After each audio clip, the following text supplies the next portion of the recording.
L'homme ne vivra pas de pain seulement, mais de toute parole qui sort de la bouche de Dieu. Voici votre moment de méditation quotidienne.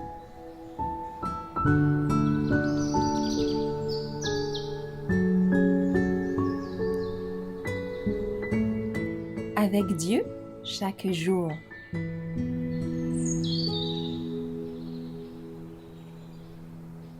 Soyez prêts et ayez confiance. Le 5 décembre. En ce jour, l'on dira : Voici, c'est notre Dieu, en qui nous avons confiance, et c'est lui qui nous sauve. C'est l'Éternel, en qui nous avons confiance. Soyons dans l'allégresse et réjouissons-nous de son salut. Ésaïe 25, verset 9. En entendant parler des terribles calamités qui se produisent de semaine en semaine, je me suis demandé que signifient ces choses. Les plus affreux désastres se succèdent rapidement.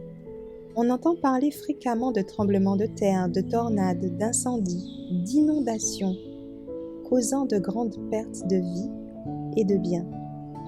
Apparemment, ces calamités seraient dues au déchaînement de forces non contrôlées, mais en réalité, on peut y lire les desseins de Dieu.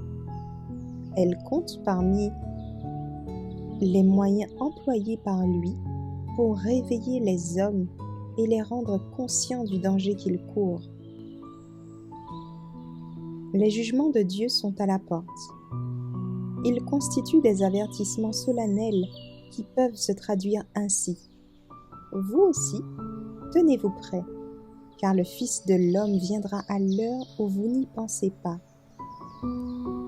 Nous vivons les dernières scènes de l'histoire de cette terre. Nous n'avons pas de temps, pas une minute à perdre. Prenons garde de ne pas nous endormir. Persuadons les hommes et les femmes en tout lieu qu'ils ont à se repentir et à fuir la colère à venir.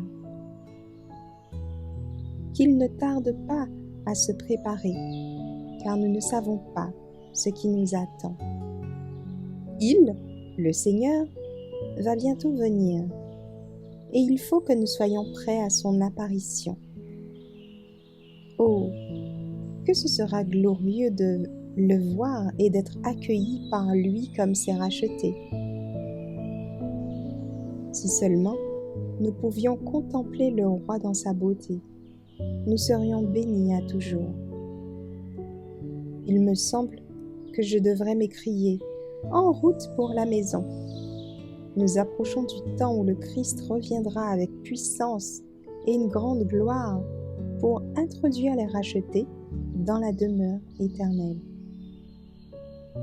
Dans la grande œuvre finale, nous devrons faire face à des difficultés inextricables, mais n'oublions pas que les trois grandes puissances du ciel sont au travail et que Dieu accomplira sa promesse.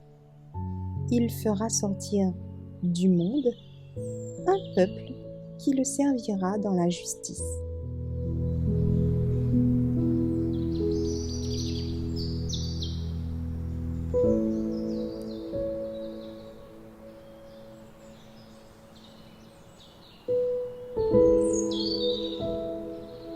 Merci d'avoir écouté cette présentation.